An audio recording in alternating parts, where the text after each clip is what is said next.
आपने बड़े बड़े धनवान लोगों को देखा होगा, उनके पास पर्सनल हेलीकॉप्टर्स देखे होंगे, पर्सनल विमान देखे होंगे, लेकिन क्या आपने कभी उनके पास उड़ने वाली कारें देखी है? अब ऐसा तो है नहीं कि उड़ने वाली कारें होती ही नहीं है। जब हेलीकॉप्टर्स और विमान हवा में उड़ सकते हैं तो कारें हवा में क्यों नहीं उड़ सकती? लेकिन उड़ने वाली कारें अगर होती है तो इन्हें हमने अपनी आंखों से कभी क्यों नहीं देखा? तो आज हम इस वीडियो में इन उड़ने वाली कारों की रियलिटी क्या है ये समझने की कोशिश करते हैं। पिछले 100 सालों से अलग अलग कंपनियां उड़ने वाली कारें बनाने में लगी हुई हैं, लेकिन जिसे हम प्रॉपर उड़ने वाली कार कह सके इस तरह की कार बनाने में कंपनियां हमेशा असमर्थ रही है। साल 1917 में पहली बार ऑटो प्लेन बनाने की कोशिश की गई। ऑटो प्लेन का मतलब एक ऐसा प्लेन जो सड़क पर भी चल सके और हवा में भी उड़ सके, लेकिन उसमें भी वो ज़्यादा कामयाब नहीं रहे क्योंकि वो प्लेन थोड़ा सा ही उड़ पाया। फिर 1933 में वोल्टो वाटरमैन के द्वारा दी एरोबाइल नामक एक प्लेन बनाया गया। ये देखने में एक ऑटो जैसा था, जैसे ऑटो के ऊपर विंग्स लगा दिए गए हैं, लेकिन ये अत्यधिक कॉस्टली होने के कारण कंपनी ने इस विमान को भी कभी दोबारा नहीं बनाया।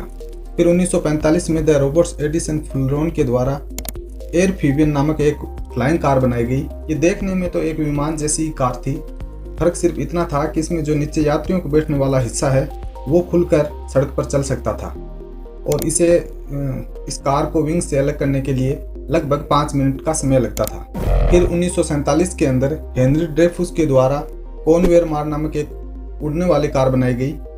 ये कार देखने में ऐसी लगती थी जैसे किसी प्लेन के नीचे कार को चिपका दिया गया हो। जब इस कार को सड़क पर चलाना होता था तब विंग्स को हटाकर इस कार के निचले हिस्से को अलग किया जाता था और इसमें भी लगभग कार और विंग्स को अलग करने के लिए लगभग 5 मिनट का समय लगता था।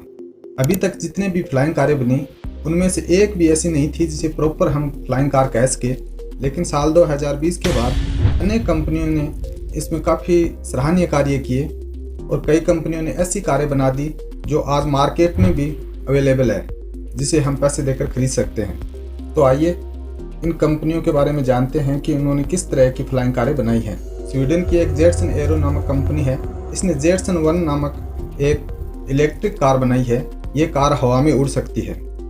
ये एक देखने में ड्रोन जैसी है जिसमें एक आदमी बैठ करके उसे उड़ा सकता है और इसकी रफ्तार मैक्सिमम 102 किलोमीटर प्रति घंटा है। ये 1500 फीट की हाइट पर भी उड़ सकती है। इसे एक बार चार्ज करने पर लगभग ये 20 मिनट तक चलती है, यानी कि एक बार चार्ज करने पर इससे लगभग 32 किलोमीटर तक का रास्ता तय किया जा सकता है। और सबसे बड़ी खास बात यह है कि इस कार को उड़ाने के लिए किसी पायलट लाइसेंस की भी ज़रूरत नहीं है।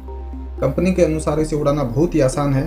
कंपनी का दावा है कि कोई भी व्यक्ति इसे कुछ ही मिनटों में उड़ाना सीख सकता है। इस कार की कीमत की बात करें तो 80 लाख रुपये इस कार की कीमत है, जिसे आप 7 या 8 लाख रुपए डाउन पेमेंट देकर भी खरीद सकते हैं। लेकिन इस उड़ने वाली कार की एक समस्या है कि ये कार सिर्फ हवा में ही उड़ सकती है, इसे सड़क के ऊपर नहीं चलाया जा सकता है।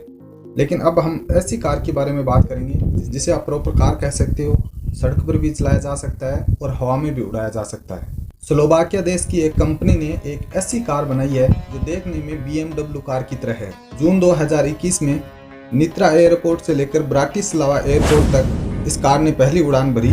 ये दोनों एयरपोर्ट स्लोवाकिया में स्थित है। स्लोवाकिया एक ईस्टर्न यूरोपियन कंट्री है। 100 किलोमीटर प्रति घंटा की रफ्तार से ये कार चल सकती है। ये कार हवा में भी उड़ सकती है और सड़क पर भी चल सकती है और इसे चलाने के लिए किसी स्पेशल ईंधन की भी ज़रूरत नहीं है। ये सामान्य कारों की तरह ही पेट्रोल से चलती है। इस कार में एक BMW कार का इंजन लगा हुआ है। अब अगर इस कार की कीमत की बात करें तो $5 लाख से लेकर $1 मिलियन तक इस कार की कीमत हो सकती है। वो आप पर निर्भर करता है कि आप कौन सा मॉडल खरीदना चाहते हो। अगर ये वीडियो आपको अच्छा लगा हो तो वीडियो को लाइक करें एंड चैनल को सब्सक्राइब जरूर करें। और